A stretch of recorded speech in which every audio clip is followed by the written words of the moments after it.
ठहराव जीवन का नाम नहीं, जीवन तो चलता रहता है। कई बार मुझे लगा कि बस अब ठहर जाऊं, कि बहुत मुश्किल है आगे बढ़ना, लेकिन हारो मत, आगे बढ़ते रहो। जीवन तो चलते रहने का नाम है।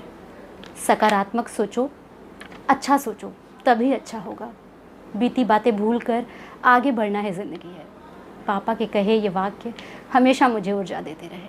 उनके इन शब्दों में माँ का एक अनकहा समर्थन भी हमेशा रहा। मगर आज माँ पापा दोनों मेरे साथ नहीं है। मेरे लिए जीवन की ये सारी शिक्षाएं व्यर्थ हो गई। ऐसा लगा जैसे किसी ने इनका मूल सत्व ही इनसे छीन लिया हो।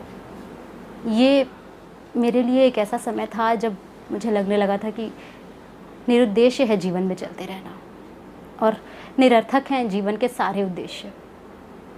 झूठ नहीं कहूँगी, ये भी लगा कि बेअसर हैं ये सारे किताबें, कि इन किताबों से मुझे अब क्या मिल जाएगा। वो कौन सा ज्ञान, वो कौन से शिक्षा मैं हासिल कर पाऊँगी जो मेरे मम्मी पापा की कमी पूरी कर पाएगा।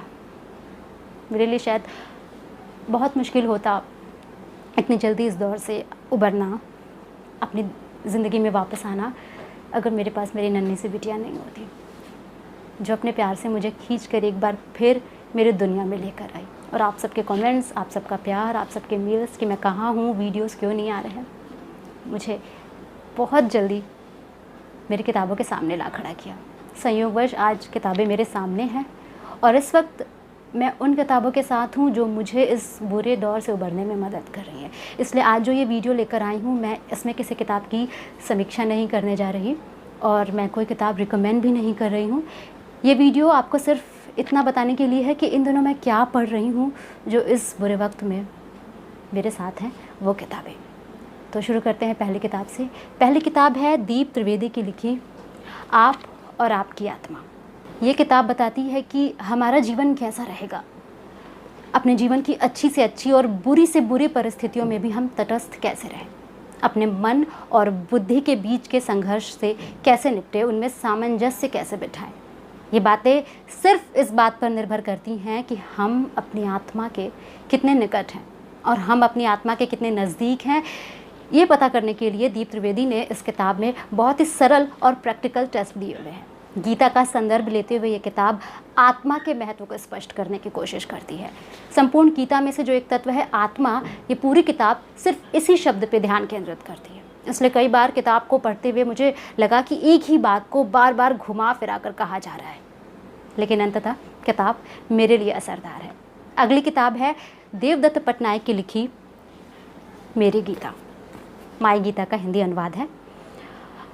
पहली किताब जो मैंने बताई वो आत्मा पर केंद्रित थी, और मेरी गीता संपूर्ण गीता को लेकर के है।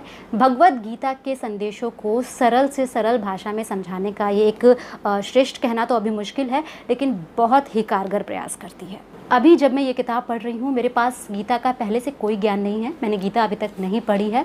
हाँ, किताबें पढ़ते वक्त बीच बीच में गीता के श्लोक उद्धृत रहते हैं जिनका अर्थ जानती हूँ, जैसा सामान्यतः सभी जानते हैं, लेकिन संपूर्ण रूप से गीता को समझने का यह किताब मेरा पहला प्रयास है। गीता की तरह ही इसमें 18 अध्याय हैं, यानी विषयों का जो अनुक्रम है वो गीता के अनुक्रम के अनुसार ही है, लेकिन व्याख्या श्लोक दर श्लोक नहीं की गई है, बल्कि इसके बजाय विषयों को प्रमुखता दी गई है। यानी एक विषय को लिया है और उसे समझाने के लिए सुविधानुसार गीता के श्लोकों को लेखक स्पष्ट करते गए हैं।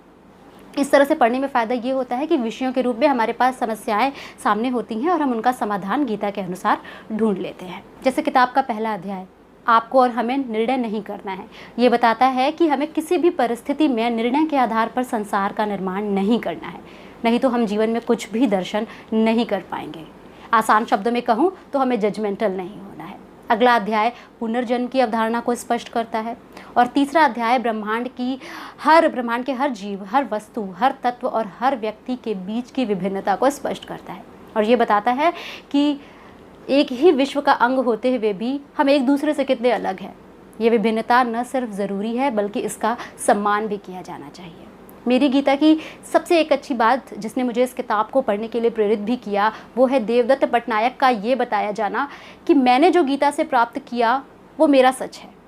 आप अपने शर्तों पर गीता को खोजें, उसका सच खोजें।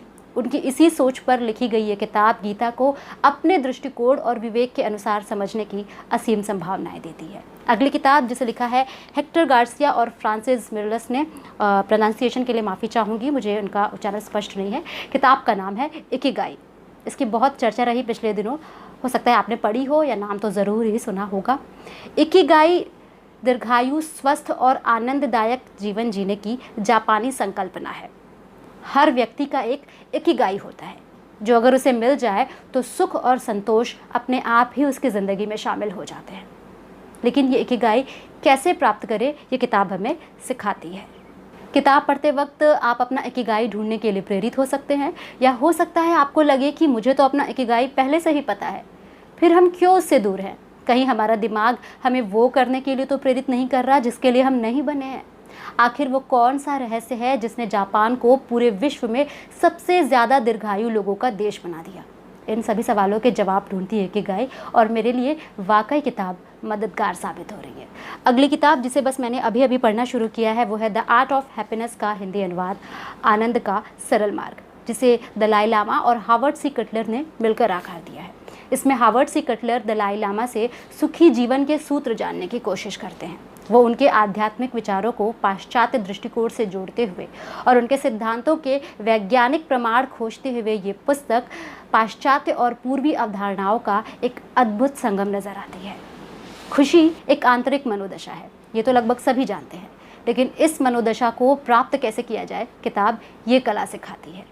मैंने इसी किताब में सबसे पहले जाना कि सुख और खुशी में क्या अंतर है, कि मानसिक और नैतिक अनुशासन कितना ज़रूरी है। और अनुशासन, इस शब्द का मतलब खुद को बांध लेना या सीमित कर लेना कतई नहीं है।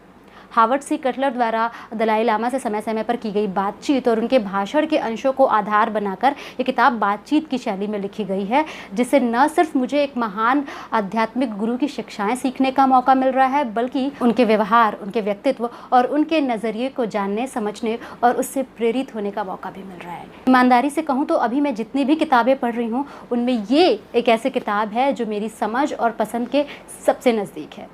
सरल, प्रेरक और शानदार।